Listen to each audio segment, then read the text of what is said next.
It's like doing therapy while being hugged by everyone who loves you in a bathtub full of puppies licking your face.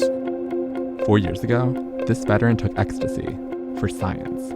I kind of lost a sense of time, and you feel this overwhelming sense of love and connectedness with the people around you. I talked about my deployment, talked about my current relationships and how PTSD was affecting those. Lubecki is part of an international study on Mdma-Assisted Psychotherapy.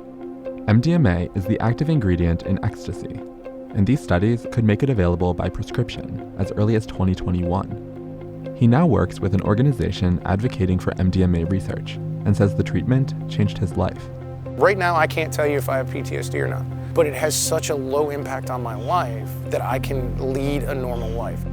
Research like this would have been near unimaginable 10 years ago, but it's happening in labs across the country at the same time as other studies are investigating the therapeutic potential of LSD and psilocybin, the main active ingredient in magic mushrooms. Advocates hope that by proving psychedelics in clinical trials, the drugs will finally get the respect they're long overdue. But if things don't go according to plan, it wouldn't be the first time. I'm Michael Tabb. This is Quartz. Please subscribe to our channel.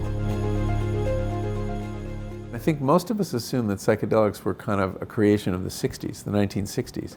And we even think this word psychedelic sounds like a 60s word. In fact, it was coined by a psychiatrist in the late 50s. And this was after a really extensive and very fertile period of research using LSD and psilocybin in a therapeutic context.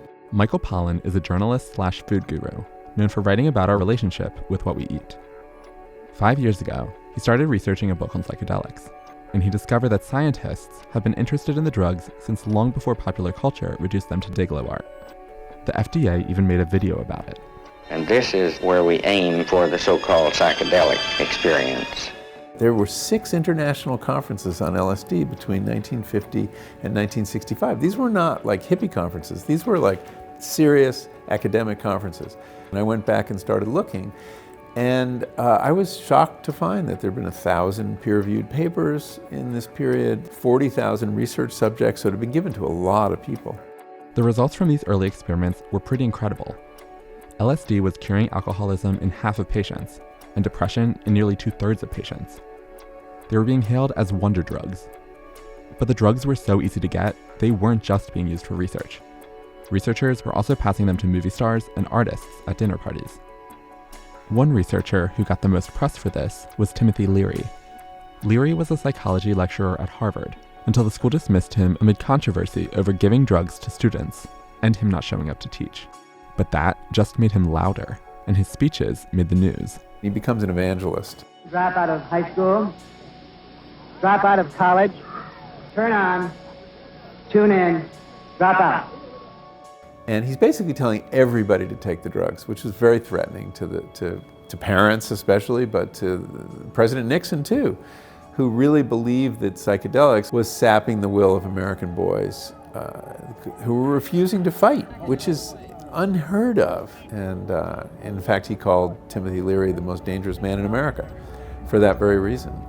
In 1970, LSD and psilocybin were labeled Schedule 1, equating them with heroin, though studies hadn't shown them to be addictive. Therapists kept using MDMA until ecstasy became a party drug in the 1980s, and it too was placed on Schedule 1. For decades, it was practically impossible to research psychedelics. So I've been interested in this area for now close to maybe 15 years. Research at the time was very, very minimal. There were almost no studies going on. I remember actually, I was really afraid that I would be somehow seen as somebody who wasn't taking academia seriously. Ingmar Worman is a psychologist at the Center for Optimal Living in New York City. He's a therapist and co-principal investigator for the clinical trials of MDMA on patients with PTSD. MDMA doesn't usually make people hallucinate like LSD, and users still retain some control over their thoughts. But many researchers consider it a psychedelic because it changes perception and alters your mental state. Generally, people feel a sense of well-being. People often forget that MDMA has an amphetamine component to it, so people feel stimulated. But people also tend to feel closeness to other people, meaning a sense of trust, and also a sense of safety. here's how it works in your brain.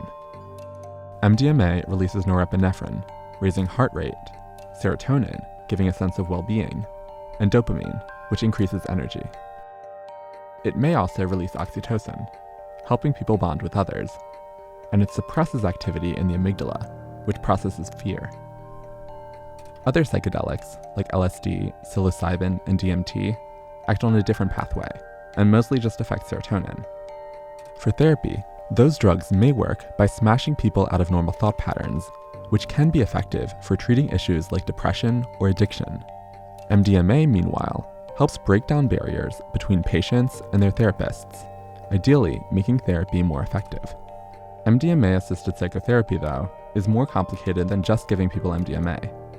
Researchers screen participants to make sure they aren't at risk for heart attacks, and the actual therapy involves 15 therapy sessions, only 3 of which actually involve a psychedelic drug. And those doping sessions are long, lasting from 6 to 8 hours. For some people, it's already had a life-changing impact. The true start to the story is when I got blown up in a porta-john in Iraq. I just knew something wasn't right in my head between what I now know is a combination of a head injury and PTSD. Jonathan Lubecki served in Iraq from 2005 to 2006. Within 60 days of coming back home, I put a 9mm to my temple and I pulled the trigger. After going to a church and after going to a hospital. And I was turned away by both. So that's why I went home and did what I did, which was the first of 5. His mental health issues made it hard to hold a job. He tried exposure therapy, cognitive behavioral therapy, and antidepressants. Then, toward the end of 2014, he found himself in this room. Ready to take your first capsule? Sure.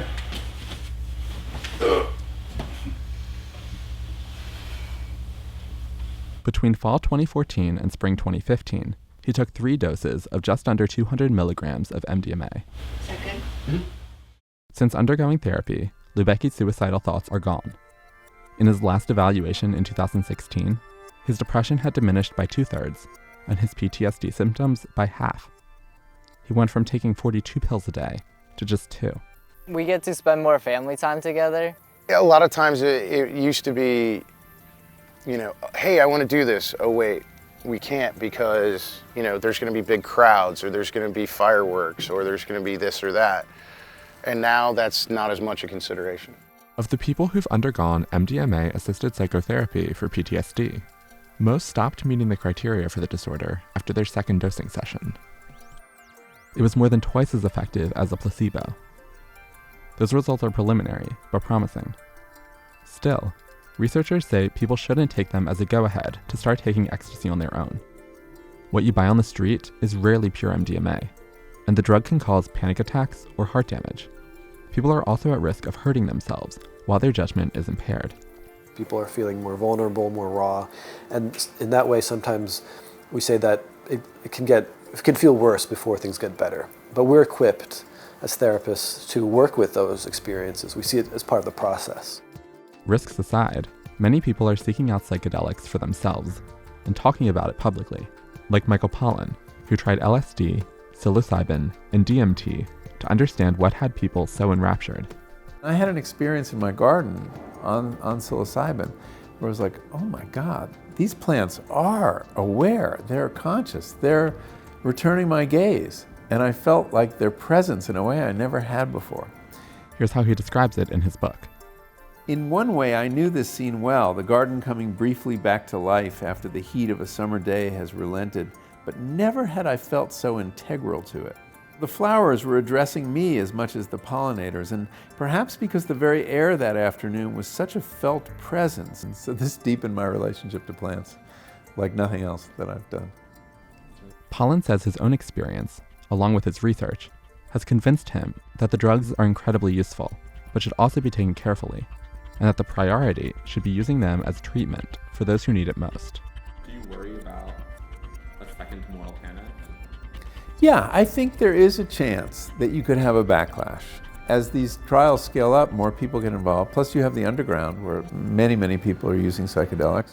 And things can go wrong. And sooner or later, the numbers get big enough and they will go wrong. I hope we learn from what's happening with cannabis, what works and what doesn't work. And that people approach these medicines with the care and reverence that they deserve. Hey, we're making a series for Quartz members we think you'll like. It's called Exceptional Humans, and it's about people whose minds stretch the limits of human potential. Click here to sign up for a free membership trial to get full access to exclusive videos and articles. Quartz members get a daily education on the forces reshaping the global economy.